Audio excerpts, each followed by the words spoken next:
Installez-vous, mesdames et messieurs, ravi de vous retrouver pour un nouveau numéro de l'Afrique dans tous ses états. Cette émission qui met l'actualité africaine au cœur du débat et surtout qui donne la parole à ceux qui vivent l'Afrique au quotidien. Comme chaque semaine, vous le savez, nous allons à votre rencontre, nous allons sur les réseaux sociaux, sur Internet, afin d'aller dénicher les sujets qui font parler de chaque semaine. Nous choisissons 3 sujets que nous abordons ici avec notre invité du jour. D'abord, parlons des sujets. Alors, premier sujet, radiation de Tidjane Thiam, qui fait toujours l'actualité, donc manœuvre politique ou application stricte de la loi. Deuxième sujet, suspense autour de la candidature d'Alassane Ouattara, stratégie politique ou incertitude réelle.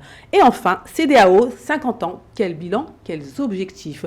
Voilà, mesdames et messieurs, les sujets que nous avons retenus donc cette semaine, ces derniers jours, et sujets que nous allons aborder avec notre invité du jour, monsieur Moïse Diallo. Vous êtes conseiller spécial en communication du RHDP France. Bienvenue à vous. Merci. En face de vous, monsieur Diallo, vous avez donc Babadem. Babadem, vous êtes journaliste, bienvenue à vous. Merci et bonjour à nos co-panélistes et surtout nos commentateurs, commentatrices. On continue avec vous, docteur Camara, vous êtes économiste et maître de conférence, bienvenue. Bonjour Aïchetou, bonjour notre invité, bonjour Baba, bonjour les téléspectateurs et les commentateurs.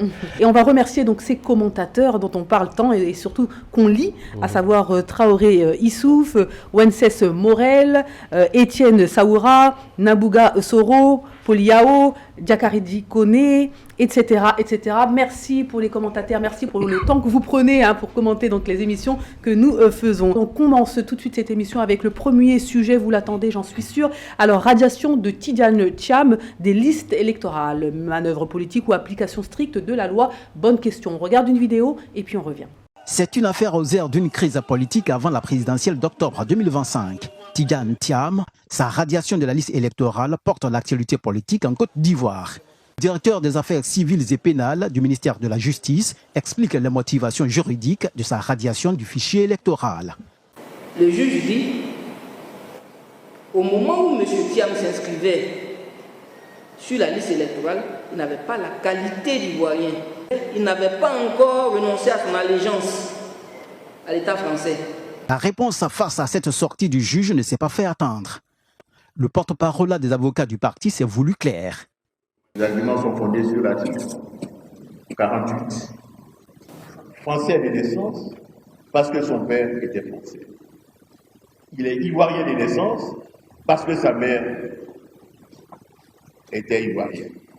Donc il est un binational. Et le binational n'est pas concerné par l'article 48. De retour sur le plateau, Babadem, on vous donne la parole. Qu'en est-il ? Oui, alors la récente radiation de Tidjane Thiam des listes électorales ivoiriennes, officiellement pour perte de nationalité au regard de l'article 48 du Code de la nationalité, ne saurait être réduite qu'à une simple question juridique. Cette affaire qui prive le leader du parti principal d'opposition de toute chance de se présenter soulève en réalité 3 enjeux majeurs, bien au-delà du droit. Alors, le premier enjeu parmi tant d'autres, l'instrumentalisation du droit au service de la politique. Si la justice est appuyée sur la lettre de la loi, la perte automatique de la nationalité ivoirienne en cas d'acquisition volontaire d'une nationalité étrangère, la rapidité de la procédure et l'absence de recours possible interrogent sur l'indépendance de la justice et la sincérité du processus électoral pour beaucoup. Beaucoup y voient une stratégie d'élimination d'un adversaire politique gênant, rappelant des précédents qui ont émaillé la vie politique ivoirienne.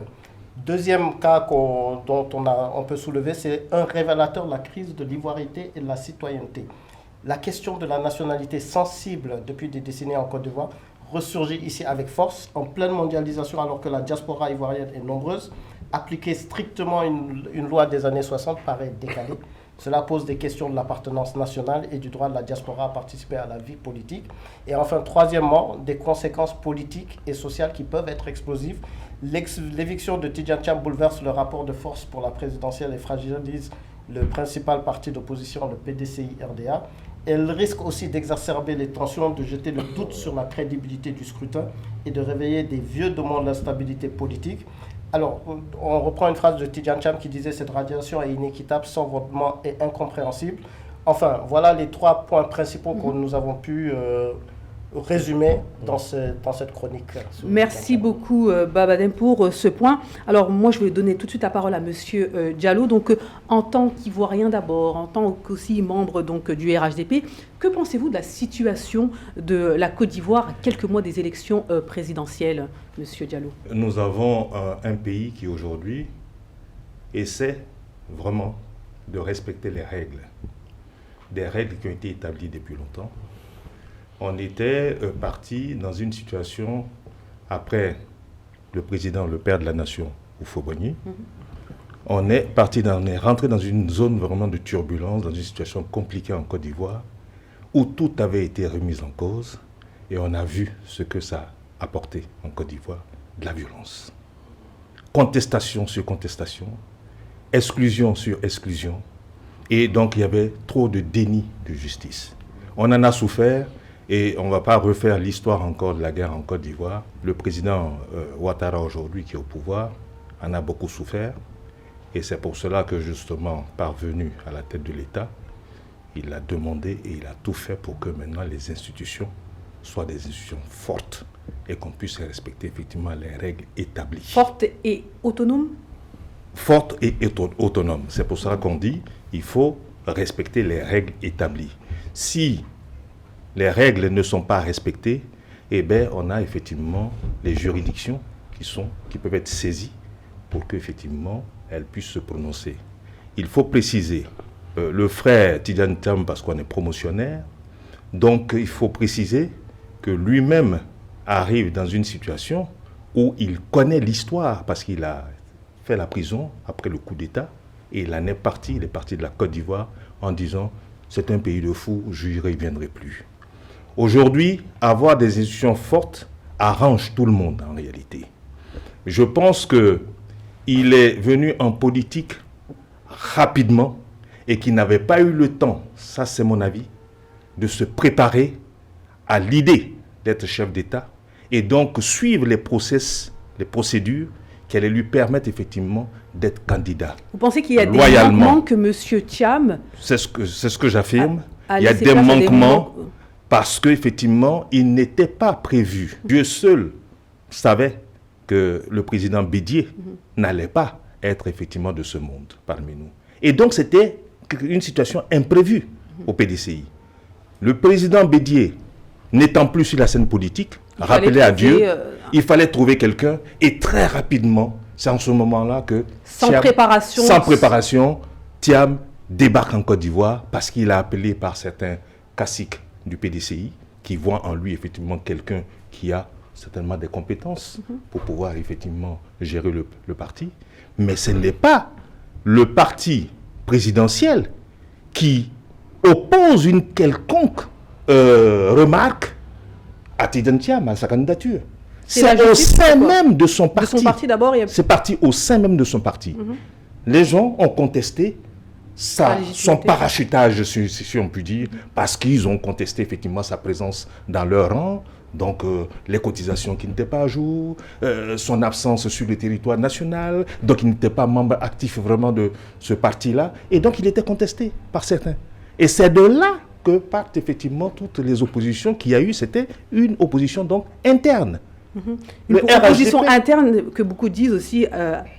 accompagné, soutenu par la justice ivoirienne, par les autorités ivoiriennes. Tout ce qui se passera en Côte d'Ivoire, vous savez, nous sommes en Afrique, on dira toujours le pouvoir dehors, on voit la main du pouvoir derrière. Et c'est comme ça que ça se passe. Mais en réalité, c'est au sein de son parti. Et je pense qu'ils sont nombreux à reconnaître que la contestation venait de son parti. Que répondez-vous aux Ivoiriens africains qui disent que la Côte d'Ivoire se prépare à une présidentielle sous haute tension? Qu'est-ce que vous leur dites? Les Ivoiriens ont été formés à la chose politique. Ça a été vraiment quelque chose de terrible pour nous, qui avons connu la guerre. Nous sommes effectivement dans la diaspora, donc de près ou de loin, certains l'ont connu. Moi, personnellement, j'y étais pas, mais je sais très bien le traumatisme qu'a vécu effectivement cette population ivoirienne. Et aujourd'hui, je pense que nous faisons bien de relayer sur toutes les antennes, sur toutes les chaînes, à la jeunesse surtout, parce que c'est celle-là qui est active, de dire qu'aujourd'hui, il faut respecter effectivement les règles et qu'il ne faut pas, surtout pas, et nous demandons aux parents aussi de relayer ça auprès de leurs enfants, donc aller dans les rues et être prêt à mourir pour des hommes politiques. Et paix à son âme, le Premier ministre Ahmed Bakayoko, l'honorable, le populaire Ahmed Bakayoko disait justement à cette jeunesse-là, ne mourrez pas pour les hommes politiques, parce que quand ils sont dans le combat, ils vous utilisent, mais dès qu'ils ont fini leur combat, ils deviennent des amis, et c'est vous. Et pour le coup, devons-nous pas s'adresser aux hommes politiques pour empêcher que cela arrive, à savoir, attention. Et donc le message, c'est ça, de dire qu'aujourd'hui, il y a un jeu politique que les Ivoiriens commencent à comprendre. Vous vous enrôlez, vous allez dans vos partis politiques, il y a des dates qui sont fixées, vos candidats se sont présentés, ils sont éligibles ou pas, il y a des commissions effectivement qui siègent, qui disent, et oui, il remplit les conditions de la preuve.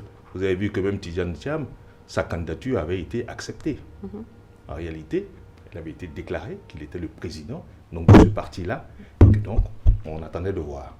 C'est lui-même, Tidjane Thiam, qui par sa déclaration vient faire l'aveu qu'en réalité, il était français au moment où il déposait son dossier et qui vient donc de demander à la France, effectivement, d'abandonner cette nationalité-là qui était en cours. Et donc, c'est en ce moment-là que, au sein de son parti même, ils se sont rendus compte qu'en réalité, on avait dit exclusivement ivoirien.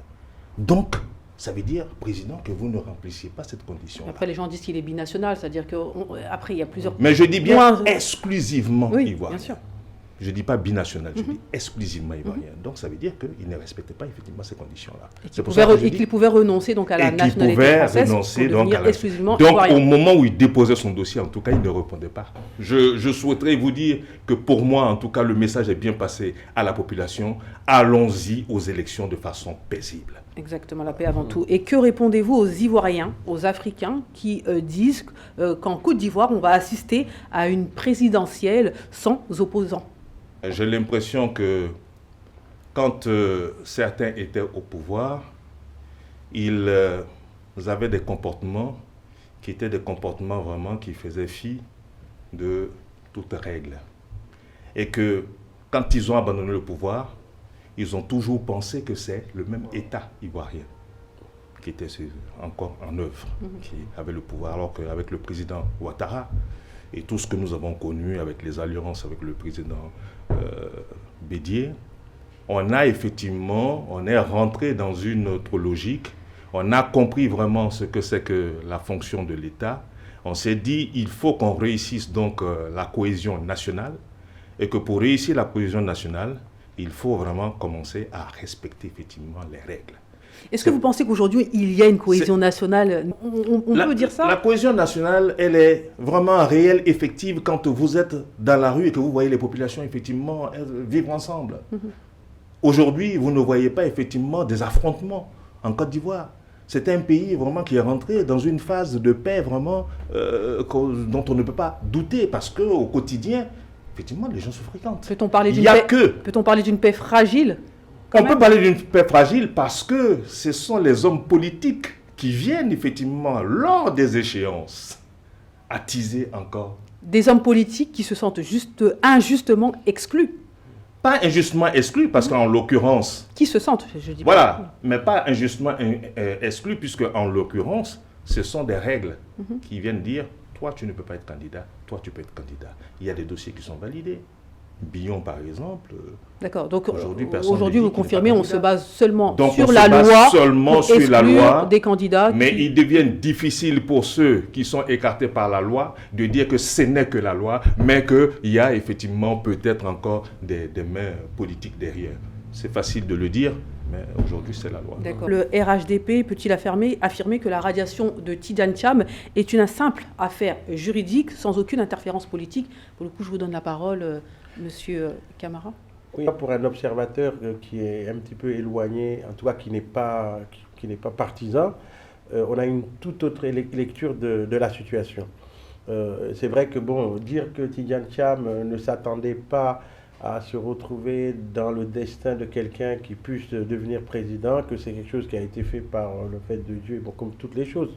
Personne ne peut le contester, mais moi, j'ai pu observer que depuis 3 ans, ou même un peu plus, Tidjane Thiam, en tout cas dans beaucoup de milieux, se faisait beaucoup parler de lui, et beaucoup le voyaient comme voilà, quelqu'un qui est un futur présidentiable. Alors après, maintenant qu'il n'ait pas voulu bousculer le vieux Bédier en disant « pousse-toi que je vienne », c'est quelque chose qui est tout à fait honorable pour lui.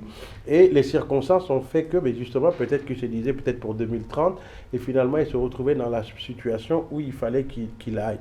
Donc ce qui a un petit peu surpris tout le monde, c'est que justement, le fait que Ouattara lui-même soit passé, comme vous l'avez rappelé, par une situation, alors je dirais pas identique, mais en tout cas similaire, donc aurait en tout cas supposé que lui, il fasse en sorte que ce type de choses ne se répète pas, notamment pour quelqu'un d'autre. Et d'ailleurs, j'ai vu, lorsque les avocats de Tidjane Thiam sont intervenus, un des avocats, justement, s'est référé donc à une grande figure du RHDP aujourd'hui, qui est un éminent professeur de droit, qui aurait écrit justement dans ses œuvres la situation qu'a vécue Alassane à l'époque et qui est tout à fait identique à celle que connaît aujourd'hui Tidjane Thiam. Donc que Tidjane Thiam dise « je suis victime d'une injustice » au même titre que d'autres candidats, Gbagbo et Blé Goudé et notamment Guillaume Soro, en tout cas pour un observateur un petit peu étranger, donc cela nous semble... Il y a des questions qui se posent. Voilà, des questions qui se posent. Donc pour nous, c'est vraiment une stratégie d'élimination. Parce que là où je vais rajouter une dernière chose, où on n'est pas tout à fait en accord, c'est que évidemment, la politique, c'est aussi une histoire d'incarnation. Donc, évidemment, un parti politique, par définition, peut présenter toujours un candidat à la place d'un autre candidat lorsque un rencontre un problème. Mais les partis aussi, les programmes des partis s'incarnent dans des personnalités. Et tout le monde sait que ces ténors de l'opposition, que ce soit Thiam ou que ce soit Gbagbo ou Blé Goudé, c'est quand même des gens qui incarnent quelque chose. Et le fait de les écarter, donc, évidemment, nous amène à penser que, en tout cas, le parti au pouvoir veut une élection sans opposant. Donc ça, exactement. Et les gens beaucoup insistent sur l'égalité de traitement. Ils se disent que pour des cas similaires, on traite différemment. Et pour éliminer éventuellement Monsieur Thiam, vous répondez quoi à tout ce qui a été dit? Voilà. Alors, si je veux vraiment, si j'ai bien suivi le frère, vous dites son cas est similaire au cas Ouattara. Non, il n'y a pas de similarité dans leur cas. Parce que personne, même au sein du parti qui était le RDR à l'époque, avant de devenir RHDP, la candidature de M. Ouattara n'a pas été contestée en interne. Je vous dis tout à l'heure que c'est même en interne que Tidjane Thiam a eu ses premiers problèmes. D'abord eux-mêmes, qui sont les pères de l'ivoirité, parce que l'ivoirité est née sous le président Bédier, pour écarter M. Ouattara. Donc eux-mêmes, pères de l'ivoirité, ont commencé en interne à dire qu'il n'est pas baoulé. Et que son nom, Thiam, ne peut pas lui permettre de prendre la tête du parti. C'était en interne. Parce que le RHDP n'a rien à voir avec les luttes internes au parti. Est-ce que ça justifie donc déjà, il était contesté lui en interne. Et vous savez qu'il y a une des membres, des cadres justement de ce parti-là, qui intente un procès justement contre lui. Et ça n'a rien à voir avec le parti lui-même. Donc son problème vient de l'interne. Oui, mais ça n'a pas empêché, par exemple, d'être plébiscité, notamment lorsqu'il a demandé l'investiture à 99,5%. Et par les membres de son parti. Parmi les personnes qui l'ont contesté, notamment Bion n'a même pas osé se positionner contre lui. Non, mais donc, si vraiment il s'agissait d'une contestation réelle. Oui, mais son arrivée a été contestée par certains. Donc après, quand il prend la tête du parti et qu'ils définissent la date de leur convention, ils sont entre eux pour définir les choses. En ce moment-là, Bion dit, comment il part à Bion? Il dit, moi je suis candidat. Mais quoi qu'il en soit, la décision, c'est une décision de la justice ivoirienne. Pour le coup, on ne parle plus du PDCI, c'est la justice ivoirienne qui a décidé de radier M. Thiam donc, de la liste électorale. Suite à des plaintes, des complaintes internes. Mais même ça l'affaire sort et on dit, ah bon, Il n'est pas, pourquoi il n'est pas légitime? Ah non, mais il n'était pas là. Mais ah non, il est un binational. Donc, vous, ça veut dire il est un binational, donc on vérifie. La justice a commencé ses recherches à partir du moment où les membres du PDCI ont commencé à remettre en question donc Exactement. Donc la Côte d'Ivoire elle-même, ce n'est pas seulement la justice. Le peuple ivoirien commence à se poser des questions, mais on dit qu'il est français. Mais c'est étonnant, c'est que finalement, c'est-à-dire que le travail n'a pas été fait en amont. C'est-à-dire qu'il a déposé quand même une candidature, il a été inscrit sur les listes électorales, etc. Voilà, il a déposé une candidature. Cette candidature, jusqu'aujourd'hui, on n'a pas encore donné la liste définitive des candidats à l'élection présidentielle. Jusqu'aujourd'hui, on ne sait même pas si le président Ouattara lui-même sera candidat. Donc, c'était quelque chose qui était en cours. C'était au niveau donc, de la CEI, au niveau de la Cour constitutionnelle. Eux regardent et puis ils voient effectivement si les documents qui ont été demandés sont conformes. Si vous avez donné ces documents-là, eux ne sont pas effectivement la justice. Donc, ils sont là, ils regardent, ils attendent. S'il y a une plainte, en ce moment, on va vérifier. Mais ce qui a été important dans le cas Thiam, c'est que lui-même vient dire qu'effectivement, il a fait une demande d'annulation de sa naturalisation en France. En tout cas, je vais prendre l'article. Donc, ça a confirmé effectivement sa double nationalité. Je vais prendre un message d'un téléspectateur qui dit tout simplement, pour être radié sur une liste électorale pour faute de nationalité, il faut saisir le procureur de la République, il faut une décision de justice sur la déchéance de nationalité. Est-ce que le procureur a été saisi, oui ou non? Non. Donc, le certificat de nationalité donné par le président Thiam est toujours valable et il est sur la liste. Donc, finalement, qu'est-ce qu'on répond à toutes ces questions Ce qu'on va répondre, c'est que moi, je suis très embêté et je pense que même au RHDP, nous sommes très embêtés parce qu'on veut nous faire prendre des décisions ou donner des avis alors que ce n'est pas notre rôle. Il y a les tribunaux. Bien sûr, mais c'est quoi le positionnement du RHDP? Voilà, aujourd'hui, mais on laisse les tribunaux faire. C'est-à-dire qu'il y a des voies de recours. S'il n'est pas d'accord, effectivement, il va vers la voie de recours. Et en ce moment, les tribunaux vont juger. Après, c'est vrai que, comme disait mon frère, M. Diallo est dans son rôle. Dès qu'on l'entend, c'est-à-dire qu'il faut juste couper les 3 premières minutes de sa présentation et qu'on ne sache pas qui il est. En l'écoutant, on sait qu'il est RHDP. Après, là où je voulais juste en venir, c'était le fait d'utiliser la justice pour des questions politiques. Il n'y a rien de pire dans tout un État qui crée les tensions qu'on a. Et pire, parfois c'est des crises et parfois ça peut aller très loin. Avons-nous le choix? Non, mais généralement on l'utilise. Maintenant, on va se mettre d'accord sur le fait qu'on a utilisé le cas Thiam à des fins politiques. On a utilisé la justice à des fins politiques. Et comme il a aimé dire interne, moi je vais lui donner des exemples externes.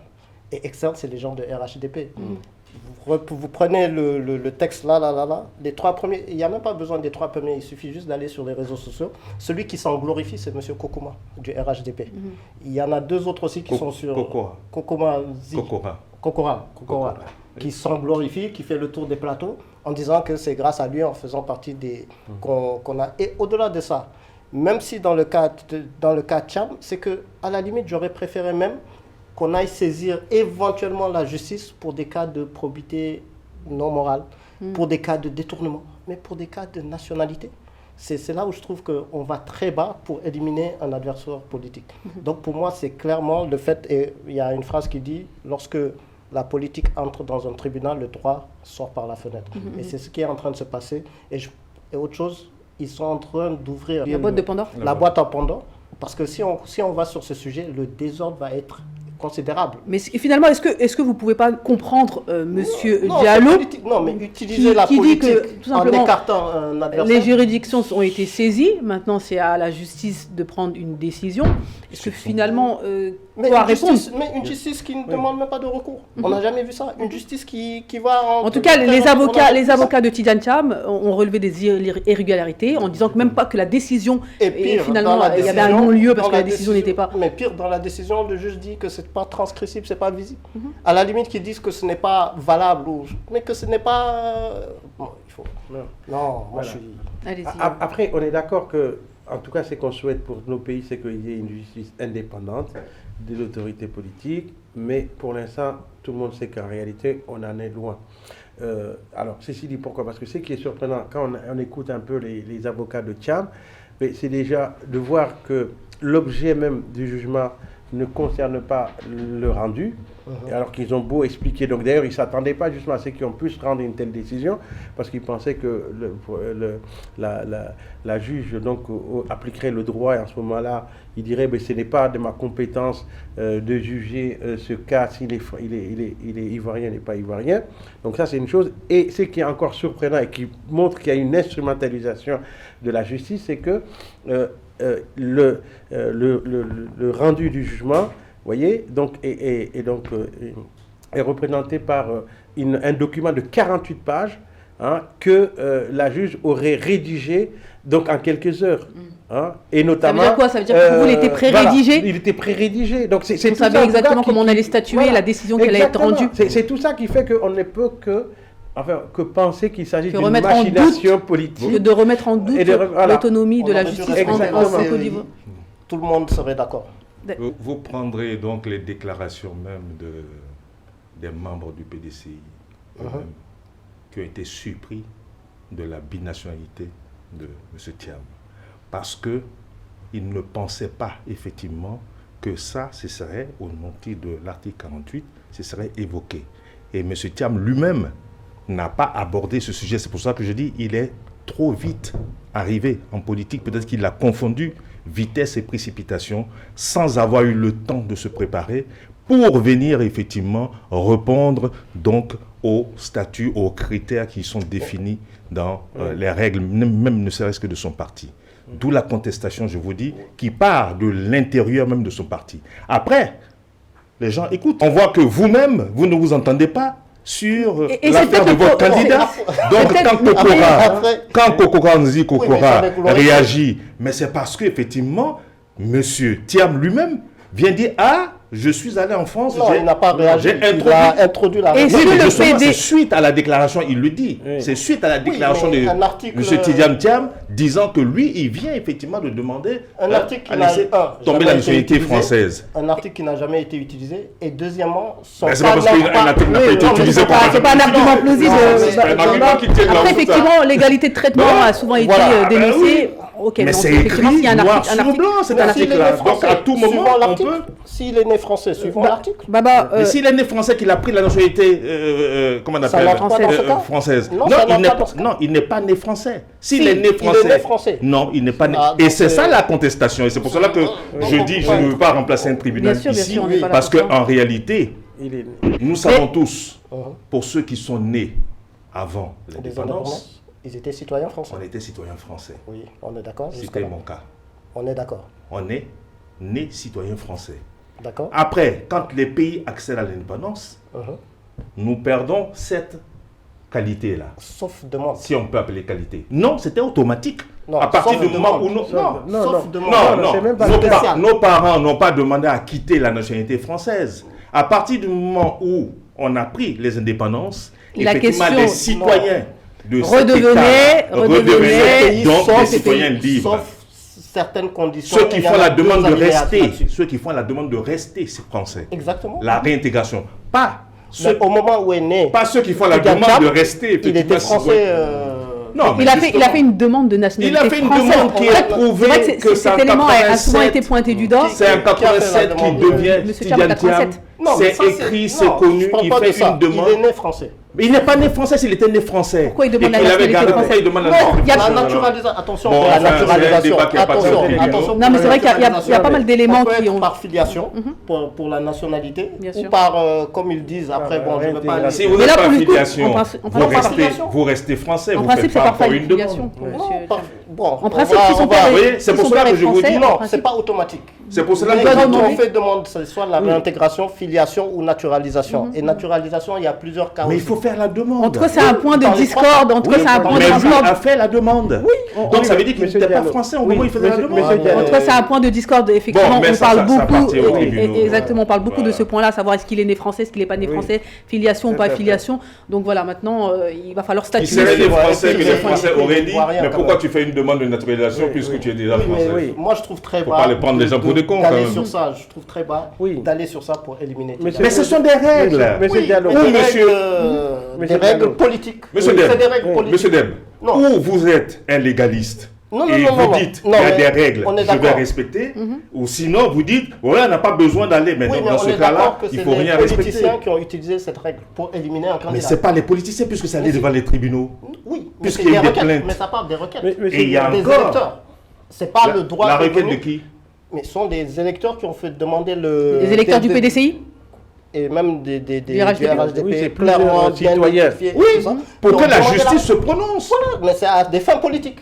Mais On est d'accord. c'est la forcément, stratégie. Non, on a utilisé des fins C'est dans une politiques stratégie pour éliminer politique un candidat. d'éliminer un candidat qui C'est- peut... c'est pas- Oui, mais là, empêcher on tombe dans la vérité de la c'est- palisse, c'est parce pas la qu'on parle cour. de faits politiques. Il y a des Donc, choses. si vous dites ça à des Ouais. fins politiques, mais ça, c'est une évidence. Oui. Voilà. Il est Est-ce que candidat. c'est il est candidat- instrumentalisé par la politique? On est Est-ce que d'accord. c'est Il est candidat instrumentalisé politique. par la politique? C'est différent. Il est candidat politique, comment veut Effectivement. que ce soit politique. Donc on peut le constater, que Non, ce on est soit d'accord. en dehors du plateau ou sur les plateaux, donc ça fait débat. Et puis après, concernant monsieur Diallo, effectivement, vous n'êtes pas le représentant de la justice ici sur le plateau Voilà. de l'Afrique dans tous ses états. Il Il faut faut noter que on doit me le RHDP dire. a Il y a des souvent voies de été représentant de la justice Oui, et de la mais- CEI aussi. On les a beaucoup entendus. Ça, c'est Ça, beaucoup. c'est- voilà, Ça, c'est beaucoup. je ne vais pas commenter donc ces propos, je reste au milieu, donc au centre. Alors, mesdames et messieurs, on continue cette émission. On va passer au deuxième sujet avec la candidature de Alassane Ouattara. Où en sommes-nous alors? Allez, on regarde une vidéo et puis on revient. Lors de ses vœux au corps diplomatique, le président ivoirien Alassane Ouattara, âgé de 83 ans, a déclaré être en bonne santé et prêt à continuer de servir son pays. Cependant, il n'a pas encore décidé s'il se portera candidat pour l'élection présidentielle prévue en octobre. Malgré cette incertitude, son parti continue de l'encourager fortement à se présenter, le qualifiant de candidat naturel. En 2020, Ouattara avait déjà envisagé de quitter la politique, mais la mort de son successeur désigné l'avait conduit à briguer un troisième mandat. Parallèlement, d'autres figures politiques se préparent pour cette élection cruciale. L'ancien président Laurent Gbagbo, malgré une inéligibilité pour raisons judiciaires, a été investi par son mouvement.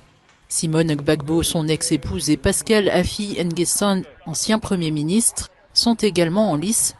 De retour sur le plateau, suspense autour de la candidature d'Alassane Ouattara, stratégie politique ou incertitude réelle? On vous pose la question, monsieur Camara. Oui, c'est tout. Donc, on est en droit de se poser cette question, d'autant plus que M. Ouattara, qui devrait déjà se prononcer, fait attendre tout le monde. Donc, la convention du RHDP devait avoir lieu au mois de mai. Ça a été reporté en juin, je pense. Et donc, tout le monde se demande qu'est-ce qu'il attend. Est-ce qu'il attend de mieux voir la situation se clarifier?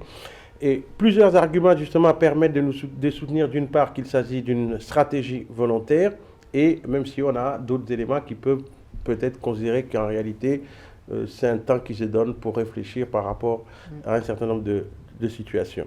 Alors, parmi les arguments, donc, on considère que l'absence, en tout cas, que la stratégie, même si M.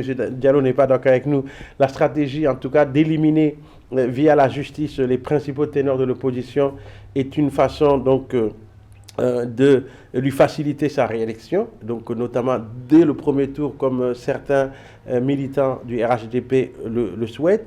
Le deuxième argument, c'est que son parti s'est lancé dans une campagne depuis plusieurs mois, donc pour sillonner le pays, pour faire son bilan, pour dire voilà, il a réalisé telle chose, etc. Voilà ses réussites et qu'il faudrait qu'il continue son œuvre. Ça aussi, c'est un argument qui, en tout cas, nous dit qu'il va sûrement être candidat. Un troisième argument, c'est que, bon, on voit bien que la déclaration du ministre Seredo, donc, qui avait été un des premiers à accuser Thiam d'être un étranger et de dire allez voir où est-ce qu'on trouve le nom Thiam en Côte d'Ivoire. Donc, et aussi est une stratégie, donc, parce qu'on a vu un Tidjane Thiam, et ça, on est obligé, nous, en tout cas, de le dire encore, un candidat qui puisse porter, en tout cas, puisse poser des problèmes pour la réélection de M. Ouattara. Et ensuite, Ouattara lui-même n'a-t-il pas déclaré en janvier 2025 qu'il est en bonne santé et qu'il est toujours prêt à servir son pays? Et on voit bien que ces soutiens les plus, en tout cas, indéfectibles disent que c'est leur candidat naturel et que donc il n'y a pas de doute sur sa candidature éventuelle. Alors maintenant, on peut aussi considérer que peut-être c'est un suspense réel parce que le candidat a quand même un certain âge. Donc on se rappelle qu'il ne voulait pas déjà un troisième mandat. Et donc les circonstances ont fait qu'il a été, en tout cas, il s'est mis en tout cas dans la position de continuer parce que son dauphin désigné donc a été rappelé à Dieu. Et donc on considère que après ce mandat-là, il a le droit d'aller se reposer, donc de revendiquer une belle retraite. Alors le deuxième élément, c'est que toutes les attaques dont il fait l'objet aujourd'hui, est-ce que ce sont pas ces attaques qui poussent le président Ouattara à réfléchir, à voir si vraiment ça vaut le coup d'aller ou de ne pas aller. Hein. On l'a déjà dit et je le redis pour finir sur ce plateau que si vraiment Ouattara veut rentrer dans l'histoire, donc il doit quand même, en tout cas s'il ne se présente pas, il doit préparer sa succession de manière à ce qu'après lui, la Côte d'Ivoire puisse aller dans la paix et dans la cohésion, donc en faisant justement tout pour que les élections qui viennent soient des élections apaisées et inclusives. Or, cela ne semble pas être le cas pour l'instant. Merci beaucoup, docteur Camara. Je vais donner la parole à monsieur Diallo. Je vous donne la possibilité de réagir aux propos qui ont été tenus par docteur Camara. Merci.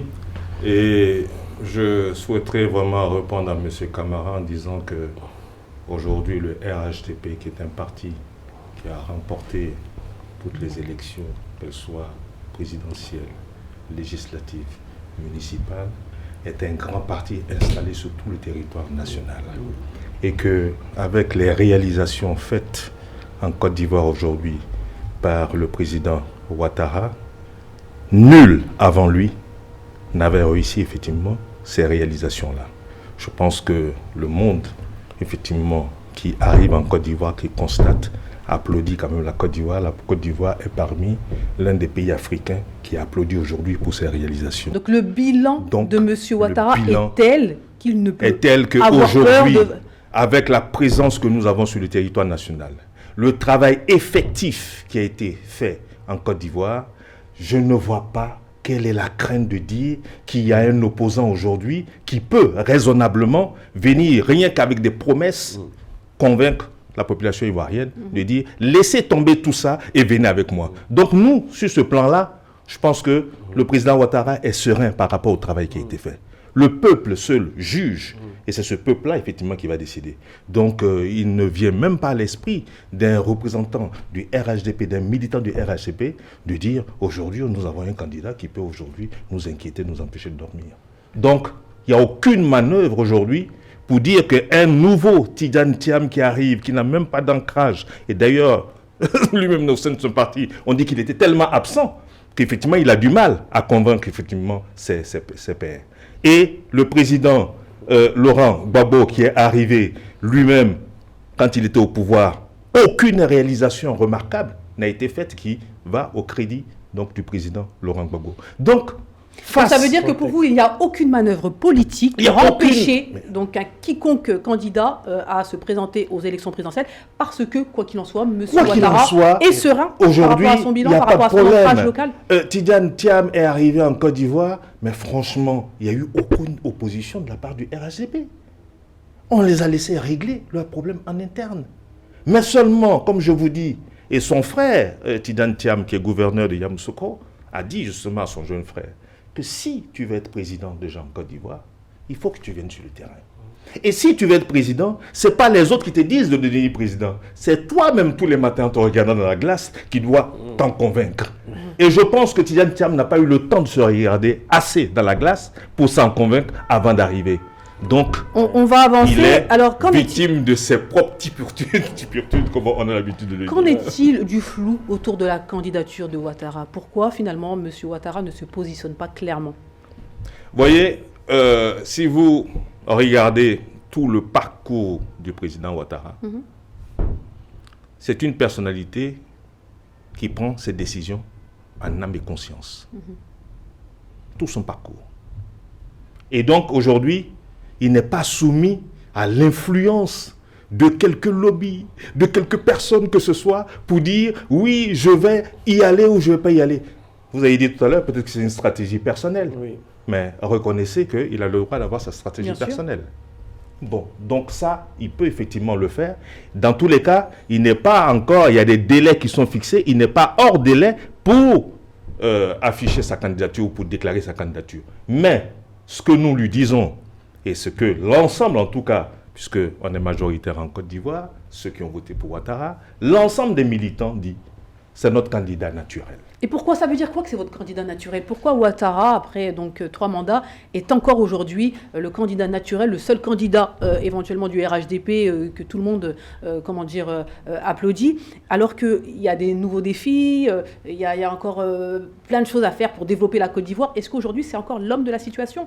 La performance réalisée en Côte d'Ivoire sous Ouattara est un critère qui milite. Est-ce que quelqu'un ne peut pas continuer donc, le projet, les actions de M. Ouattara? Là encore, quand vous dites, vous me posez une question, et c'est toujours, il y a quelqu'un, mais point d'interrogation, est-ce qu'il pourra le faire? Nous ne savons pas. Nous sommes comme Saint Thomas. Nous sommes comme Saint Thomas. Oui, nous ne croyons qu'en ce que nous avons vu. Un grand parti comme le RHDP, un leader comme M. Ouattara devrait préparer finalement... mais combien de leaders il y a comme M. Ouattara? Dans toute l'Afrique, combien de leaders il y a comme M. Ouattara? Ça se compte sur les bouts de la main. Après, ça c'est très subjectif, on ne va pas rentrer dans ça. Non, mais oui, mais ça c'est par rapport au réalisé effectivement de nos chefs d'État que nous pouvons juger. Quand vous comparez par rapport au réalisé. En Côte d'Ivoire aujourd'hui en tout cas, l'immense majorité des Ivoiriens reconnaît effectivement une certaine fierté d'être Ivoirien. On commence à être heureux de dire je suis Ivoirien. Il y a cette dignité-là qui est revenue et surtout la paix. Et il faudrait que sociale, ça perdure. En Côte d'Ivoire. Cette fierté d'être Ivoirien, il faudrait que ça perdure et cette paix aussi, il faudrait que ça perdure. C'est pour cela que la seule garantie que nous avons pour que ça perdure, c'est que le même homme qui a réussi ça continue. Je vous laisse réagir. Oui, il a raison de dire que RHDP c'est un grand parti. Et je rejoins aussi quand il dit que c'est une stratégie de M. Ouattara. Et moi, je vais plus loin, malheureusement. Eux, ils le savent. Mais moi, je dis que M. Ouattara est tout simplement en train de préparer sa sortie. C'est ce qu'il dit. Baba est sûr que M. Ouattara ne se présentera pas aux élections présidentielles de 2025. Il est dans les confidences de M. Ouattara. Je n'ai pas cette prétention. Comme il dit, et je ne pense pas qu'il va me démentir, ils ont un grand parti, donc une école de parti à l'intérieur du RHDP. M. Ouattara a déjà préparé ses... Et je vais même plus loin, ils vont même présenter un duo pour le remplacer. Et comme il dit, s'il n'a pas peur, n'importe qui peut prendre la succession en disant c'est le dauphin, ou en tout cas c'est l'héritier naturel de Ouattara grâce à ce bilan, donc ça va être une continuité. Donc à ce niveau-là, il n'y a pas de souci. Maintenant, tout ce qu'on demande, c'est que pourquoi on ne va pas, et je pense que ça va aller dans ce sens, ils vont aller vers un dialogue. La grandeur du président Ouattara fera que on va avoir une élection inclusive, laisser tout le monde partir. Et on verra maintenant. Donc aujourd'hui, Babadem, vous dites donc sur le plateau de l'Afrique dans tous ses États que vous pensez que M. Ouattara... Honnêtement, je ne le dis pas comme ça, comme si c'était un jeu de cartes, mais c'est un suivi depuis des décennies, parce que moi j'ai suivi M. Ouattara dans toutes ses déclarations. Et même en 2020, honnêtement, sincèrement, il ne voulait pas aller à l'élection, ça c'était sûr. Mais avant cela, il donnait même des conseils en disant qu'à partir d'un certain âge, on ne peut plus être président. Et il le disait, il avait des arguments possibles. Et lui-même est l'un des chantres qui parlait des 2 mandats. En tout cas en termes de démocratie. Mais quand vous le suivez, pour moi, c'est des circonstances qui ont fait qu'il a dû continuer. Mais là, je vous dis, c'est pour ça que dans la logique de M. Ouattara, il n'ira pas aux élections. Donc je réitère mes propos, Babadem, vous dites que M. Ouattara, donc président de la Côte d'Ivoire, va faire en sorte qu'on ait des élections apaisées et inclusives. En tout cas, il a le pouvoir de faire cela.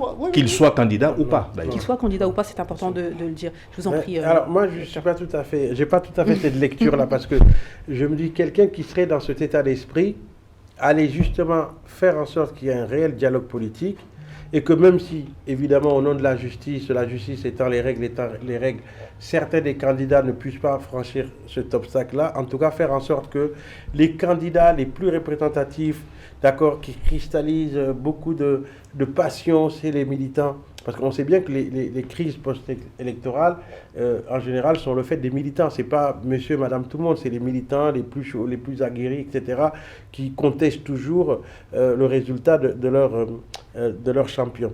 Donc, s'il était vraiment dans cet état d'esprit, donc il devrait en tout cas faire en sorte qu'il y ait un réel dialogue politique.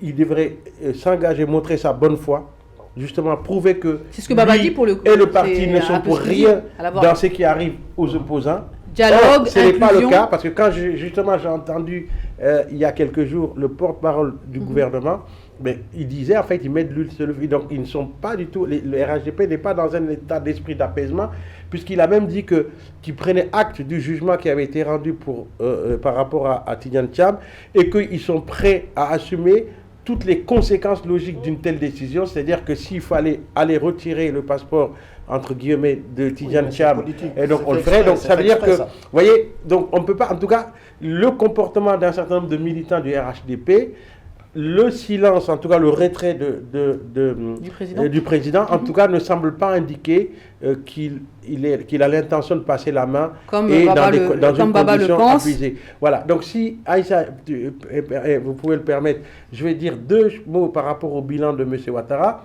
C'est vrai que, bon, en Afrique, en général, quand quelqu'un arrive à mettre un certain nombre d'infrastructures en place, notamment les gens, ils voient des bâtiments, des tours, etc., des infrastructures, on dit que la personne a bien travaillé.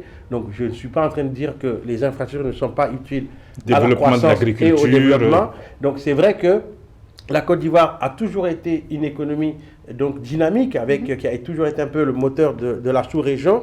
Et je ne dirais pas que n'importe quelle personne un petit peu sérieuse aurait peut-être obtenu les mêmes résultats économiques que M. Ouattara. Alors s'il s'agit d'une compétence, je pense qu'en l'occurrence, M. Tidjane Thiam, qui est beaucoup plus jeune que M. Ouattara et qui est peut-être aussi compétent que lui en matière économique, aurait peut-être amplifié de tels résultats. Ça, c'est vraiment ma conviction. Donc dire que Ouattara, par le bilan qu'il a, donc il n'a rien à craindre, mais en tout cas, le comportement de son parti ne semble pas en tout cas l'indiquer. Docteur Camara, effectivement, aujourd'hui, beaucoup plébiscitent, beaucoup applaudissent le bilan de M. Ouattara. On ne peut pas dire le contraire à M.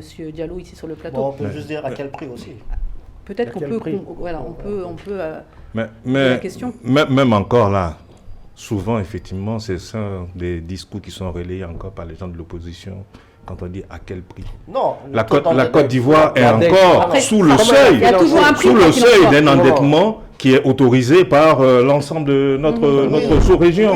Donc on ne peut pas dire encore à quel prix. Nous n'avons pas dépassé les seuils. Et je vous assure, et ça je pense que vous le savez, que vous ne pouvez pas avoir une organisation mondiale, bancaire mondiale, qui prête de l'argent à un pays si effectivement il n'y a pas de garantie de remboursement. En tout cas, pour conclure, ça n'existe pas, sinon les autres pays auraient fait la même chose. Pour conclure sur ce sujet, donc vous considérez qu'aujourd'hui, il n'y a pas d'opposants qui peuvent faire peur à Alassane Ouattara au vu de son bilan. Vous pensez que Ouattara donc, sera donc, le candidat naturel donc, du RHDP, vous le souhaitez en tout cas. Oui. En tout cas, beaucoup de militants le souhaitent. Baba considère qu'il ne sera pas candidat, qu'il y a un dauphin va arriver. En plus, il y a apparemment donc, un environnement plutôt propice à son élection, même si c'est un dauphin.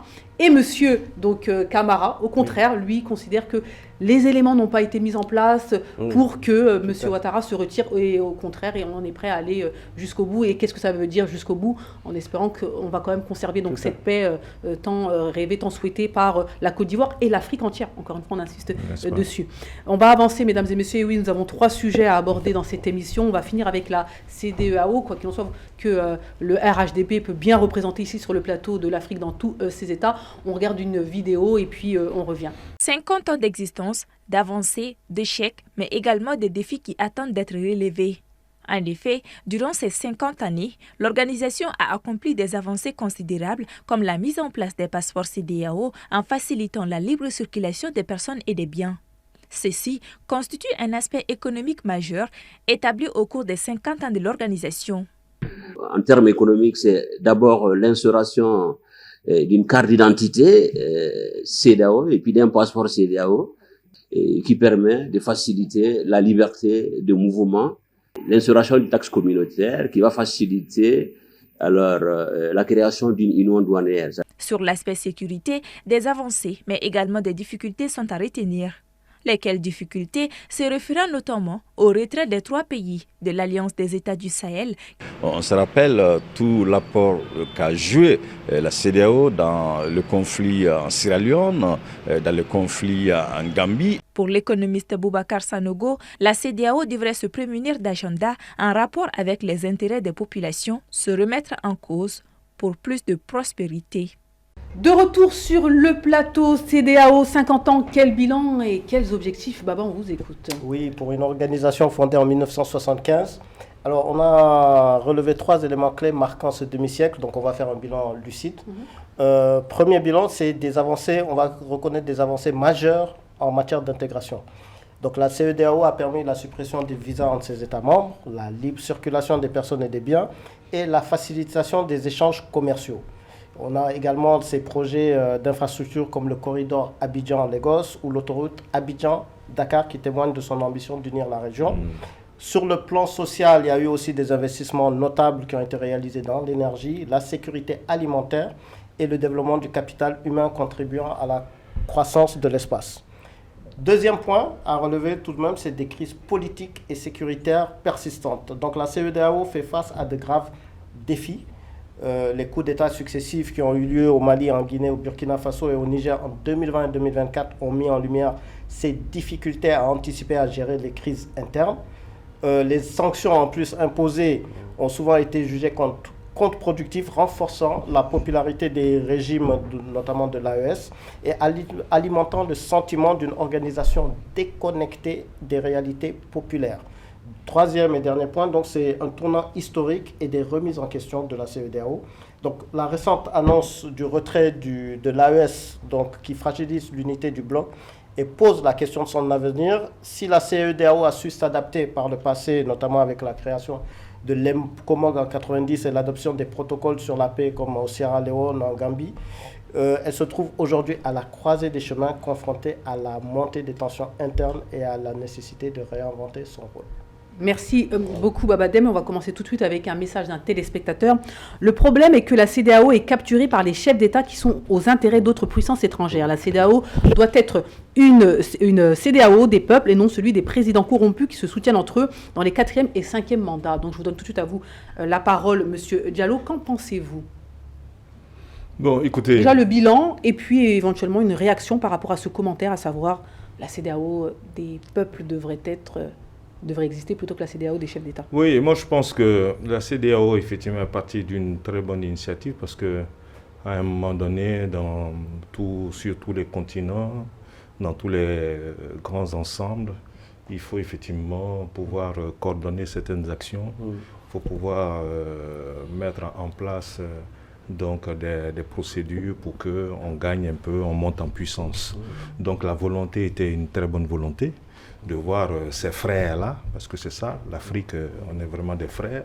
Et ils ont compris la nécessité, effectivement, de créer un grand ensemble qui allait permettre, effectivement, cette libre circulation des biens et des personnes. C'est vraiment un rêve qu'il fallait réaliser. C'était un beau projet sur le papier. C'était un beau projet sur le papier. Sur le terrain, maintenant, après, effectivement, vous avez, et c'est tout le problème, effectivement, en Afrique, c'est qu'il faut qu'on arrive à respecter les règles.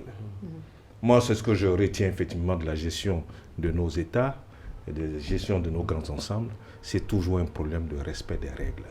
On signe pour quelque chose et après, dans l'application des choses, certains disent « moi, je ne reconnais pas ces signatures, je ne veux pas ». Donnez-nous un exemple concret concernant la CEDEAO. On a du mal. Mais la CEDEAO, quand on parle des pays de l'AES, effectivement, dans la CEDEAO, on ne reconnaît pas la prise de pouvoir par les armes. Donc ça a été condamné. Bon, donc en ce moment-là, une fois qu'on est d'accord et que vos prédécesseurs ont signé, ben, vous ne pouvez pas effectivement aller dans cette brèche-là. Aujourd'hui, la question ne se pose plus vu qu'ils sont partis. Bon, mais c'est ce que je dis, voilà, comme vous avez dit un exemple. Donc c'est pour cela qu'eux partent. Et donc, un ensemble qui avait vraiment une belle vocation, qui avait vraiment un beau projet, voilà qu'à un certain moment donné, quand ça arrange les uns, ils sont dedans. Quand ça ne les arrange pas, ils partent. Mais est-ce que ce n'est pas une preuve des manquements de la CEDEAO, finalement, de la... du fait non, mais au moment où ça a été signé, ce n'est pas un manquement, puisque tout le monde a signé, on était d'accord. Donc c'était bien. Si on est d'accord sur quelque chose, c'est une bonne chose, ce n'est pas une mauvaise chose. Donc dès le départ, c'était vraiment bien. Maintenant, après, il faut, et on va le dire, réadapter encore les choses, mais réadapter en fonction de quoi? En fonction des intérêts individuels, personnels, ou c'est l'ensemble qu'on doit privilégier. Moi, je décide que vraiment personnellement, il faut qu'on arrive à privilégier effectivement l'intérêt commun. Et l'intérêt commun, si nous sommes convenus autour d'une table, par exemple, sur des attitudes, sur un projet à conduire ensemble, qu'on a tous signé ensemble, mais respectons effectivement ce que nous avons dit. C'est ce que je peux dire. Maintenant, après, c'est vrai que ça crée effectivement un problème aujourd'hui de dire que est-ce que c'est seulement par la voie démocratique qu'on décide effectivement de la vie d'un pays. Après, la CEDEAO, ce n'est pas que ça. Beaucoup vont dire que la CEDEAO a failli, c'est-à-dire que si 3 pays quittent la CEDEAO, c'est que la CEDEAO finalement n'a pas rempli, entre guillemets, les objectifs tant espérés. Oui. Donc ça, il faut quand même le Mais reconnaître. Ça, je l'aurais dit, bien si sûr. effectivement, ce n'était pas des militaires qui avaient pris le pouvoir par la force. Oui. Si c'était des civils bien élus qui disent à un certain moment après, donné... certains expliquent pourquoi ils sont partis. Je dis oui. On va pas rentrer dans ça. Mais c'est quand vous êtes contesté que vous sortez. Bien sûr, on va peut-être laisser le côté AES de côté parce que sinon nous prendrait trop de temps. Mais néanmoins, on sait aujourd'hui que la CEDEAO est largement contestée. Il faut quand même dire les choses. On parle d'intégration économique. Est-ce qu'aujourd'hui, la CEDEAO a réussi une belle intégration économique des pays membres on va dire qu'aujourd'hui, quand on regarde le continent africain, les pays membres de la CEDEAO font partie des pays peut-être un peu les plus pauvres, donc notamment du continent africain. L'espace, exactement. Sans parler de, quand on parle d'intégration économique, on sait qu'il n'y a que 15% au niveau des échanges, on n'est qu'à 15% après 50 ans. Donc voilà, quand on fait le bilan, on se dit finalement, à quoi sert la CEDEAO? On a installé un cadre. Ce cadre-là, il faut le faire évoluer. Il faut combien d'années pour le faire évoluer? Bon, voilà. Et donc, je pense que c'est à ce niveau-là que nos représentants peut-être n'ont pas harmonisé effectivement le projet économique en réalité. C'est pas seulement le tout de faire circuler les gens, les biens, les produits. Ça suffit pas. Bon, ça suffit pas, mais il faut des vraies ambitions avec des projets vraiment de développement commun ensemble pour pouvoir, par exemple, on peut dire une université, une grande université où effectivement tous les gens, il y a plein de projets qui tous les sont, jeunes de cette partie-là de la CEDEAO peuvent se retrouver, pas cracher et donc sur la CEDEAO en disant liberté de circulation, liberté des biens. Pour moi, c'est un bon projet qu'il faut améliorer. Et si M. Ouattara donc, devient président, donc, que compte-t-il faire pour finalement améliorer, changer le visage de la CEDEAO tant demandé, tant attendu? Est-ce qu'il y a une véritable volonté de changement où on considère qu'en Côte d'Ivoire, est-ce que le RHDP, est-ce que M. Ouattara considère que la CEDEAO a fait son travail, elle n'a rien à se reprocher, on continue? C'est une personnalité importante. C'est pour ça que je pose la question, bien sûr. Et la Côte d'Ivoire aussi est un pays très important, effectivement, dans cet espace. Et c'est pour ça que je repose la question. Donc, c'est pour cela qu'il faut, effectivement, prendre conscience des enjeux. Et puis, en ce moment-là, pouvoir revenir sur la table de négociation. Mais encore, faudrait-il que les autres acceptent de venir. Parce que ceux qui sont partis ne sont que 3. Bon, est-ce que... Il reste les autres, donc on attend un nouveau visage de la CEDEAO. Voilà, est-ce qu'ils peuvent revenir pour que effectivement l'ensemble retrouve effectivement son espace originel, on va dire. C'est ce que souhaite M. Ouattara. Bon, voilà, c'est ce que souhaite le président de la République et ce serait vraiment quelque chose de gagné pour tous. Ou est-ce qu'il faut redéfinir encore pour voir si les peuples de ces pays-là sont vraiment en conformité avec leurs dirigeants? Si c'était le cas, on peut dire, bon, en ce moment-là, effectivement, vous avez la popularité populaire, parce que la légitimité, ce n'est pas seulement à travers les urnes, hein, il y a aussi la popularité. C'est très important. Voilà, c'est très important. Donc, mais je pense que M. Ouattara a pris conscience des enjeux. C'est son programme, changer de revenir activement le nouveau visage de la CEDEAO. Pour améliorer les choses. Vous avez un doute, Babadem? Allez-y, M. Camara, et ensuite Babadem pour clôturer. Alors, Aïssa, vous l'avez bien dit, donc, la CEDEAO donc, a échoué quant à son projet originel qui était d'approfondir l'intégration économique et commerciale entre ces États membres. Ça n'a pas été le cas. Et donc c'est vrai qu'on est une des régions les moins intégrées mais c'est quelque chose qui est lié en partie au fait que la CEDEAO, au début, n'a pas beaucoup travaillé sur les complémentarités entre les économies et que toutes ces économies ont plutôt des relations intenses avec des pays qui sont ailleurs dans le monde. Alors, mais après, ayant pris conscience de cela, la CEDEAO a changé un petit peu son logiciel en disant on va faire de la question de la gouvernance. Donc notre credo, on va éviter qu'il y ait non seulement des conflits, qu'il n'y ait pas de conflits entre nous, mais surtout qu'à l'intérieur des États, qu'on puisse pacifier donc ces États-là, donc pour aller vers la bonne gouvernance. Et là encore, la CEDEAO a échoué.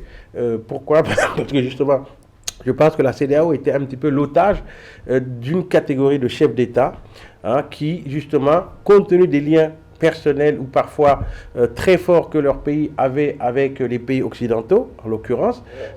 Donc un certain nombre en tout cas une partie de la jeunesse africaine, pour revenir un petit peu à la crise de la CEDEAO avec la sortie de pays de l'AES, c'est que cette jeunesse africaine a estimé que la CEDEAO, par sa fermeté vis-à-vis justement de ceux qui sont censés ne pas respecter les règles, est une fermeté qui est on va dire par procuration. En fait, c'est la fermeté de la France ou de l'Occident qu'on fait passer par les chefs d'État, et notamment M. Ouattara en l'occurrence, pour imposer, y compris des choses contre les pays. Parce que ce qui a été pour nous, qui a été la rupture entre la CEDEAO et la jeunesse africaine, en tout cas une bonne partie de la jeunesse africaine, c'est le fait que la CEDEAO ait persisté à prendre des sanctions, évidemment, contre des régimes qui sont arrivés au pouvoir par les armes, mais des sanctions qui ont plutôt été considérées par la population comme étant une punition, où on a durci contre les peuples. Et c'est cette rupture-là qui fait que la CEDEAO a perdu beaucoup de crédibilité, beaucoup de légitimité, et aujourd'hui, force est de constater que beaucoup de pays membres de la CEDEAO donc, sont prêts à partir de la CEDEAO. Et un autre problème que je voulais rajouter, c'est que le Nigeria, qui doit jouer le rôle d'économie de pays pilote, manque de leadership. Ne joue pas vraiment son rôle. Vous souhaitiez rajouter quelque chose ? Juste rapidement pour revenir à ce qu'il disait, j'étais d'accord avec lui sur le fait de respecter les règles. Mais quand on respecte les règles, il faut voir aussi de toutes parts. Avant que les régimes militaires arrivent au pouvoir, on a vu des chefs d'État, on ne va pas les nommer, qui n'ont pas respecté les règles en tripatouillant leur propre constitution pour faire d'autres mandats.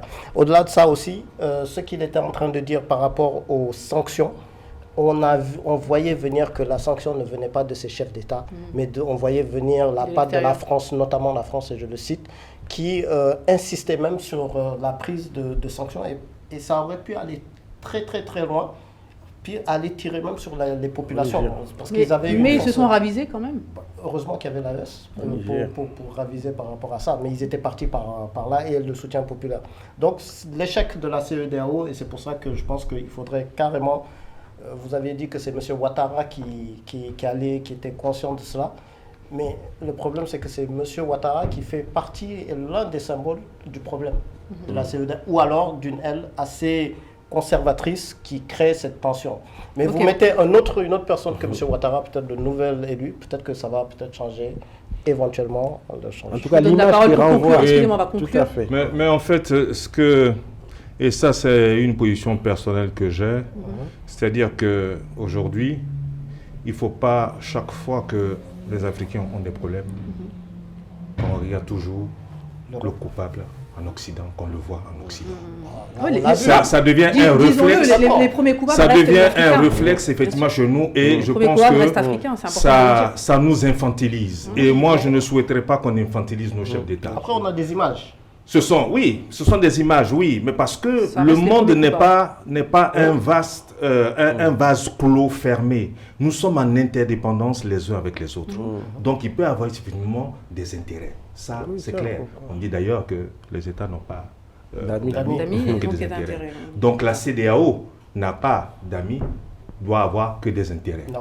Normalement. Et donc, je pense que c'est pour cela qu'il faut dire d'ailleurs que même si sanctions il y a eu quand même des concertations.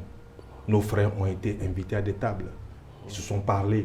Les gens ne sont pas restés chez eux comme ça et puis ils ont pris des sanctions. Il y a eu effectivement des rencontres. pour donner encore la chance à certaines choses, certaines solutions. Il y a eu des dates qui ont été fixées, qui n'ont pas été respectées. Au terme de Donc voilà, il faut effectivement que les Africains continuent toujours à se parler et je pense qu'on va trouver des solutions. Merci beaucoup, merci Monsieur Diallo pour votre présence sur le plateau, merci Babadem, ainsi que Dr Camara. Rendez-vous la semaine prochaine, mesdames et messieurs, pour un nouveau numéro de votre émission. À très bientôt.